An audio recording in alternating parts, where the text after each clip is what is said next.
So wisdom crowd, we talked about the collective will come up with better answers and better information and better decisions than a single person can do. And that's the premise of this discussion, because I have some points of view. I've been doing this a while. I don't have all the answers, but I want to make this most valuable for you guys. So the idea is, if we can engage in a discussion, we'll come up with the right content for the right topics, and it'll be richer for all of us. And so my goal with this presentation is to give you guys a couple things. One, I want to talk about some trends that, as a global staffing leader, I'm thinking about, I've been thinking about for a few years. I want to kind of talk about the trends and have a discussion around that. And then my goal is to say, okay, what are the applications, what are the tactical things that recruiters, recruiting leaders can do in response to those trends, and what are they doing? So I want to give you some practical ideas that you can take back to your office.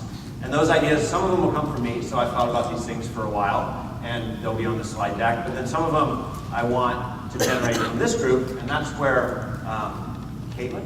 All right.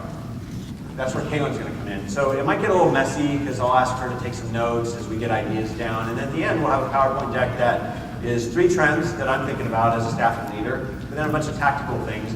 And then the third thing I want to give you is, in addition to tactical things that you can do back at the office, I want to suggest some further reading. So if you agree with the trends that I'm talking about and you want to learn more about them, I read a lot, I've read a bunch of business books, so I'm going to give you some of those ideas as well, and you can go buy the book and read it if you want to. Because there's a macro level theme that's happening in today's economy around talent that underpins all these other themes that I'm going to talk about, and that is this idea of disintermediation.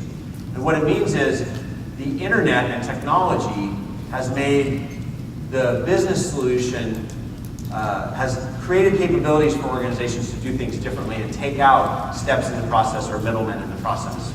I think these are the big macro trends that we all need to be aware of and we need to be discussing so that we can adapt and respond to them, because whenever an industry gets disintermediated, there's the winners and the losers through that disintermediation. And so we as recruiters, the reason these trends are important is everything's evolving, everything needs to adapt, and we do too. And so this is why I want to talk about these 3 trends. So the first trend that I want to talk about is the democratization of talent acquisition. The second is radical transparency, which Kristen talked about that a little bit, but I think there's some implications that we can use to our advantage. And the third is more controversial because I'm really not sold on it, but Dr. John Sullivan wrote an article 2 weeks ago saying that real-time recruiting and Foursquare and checking in and having your app, on your phone is really going to change the way recruiting is. I'm not convinced, but I want to have that debate with you guys. So that's where we're going today. So the iPad goes to Denise Hirota?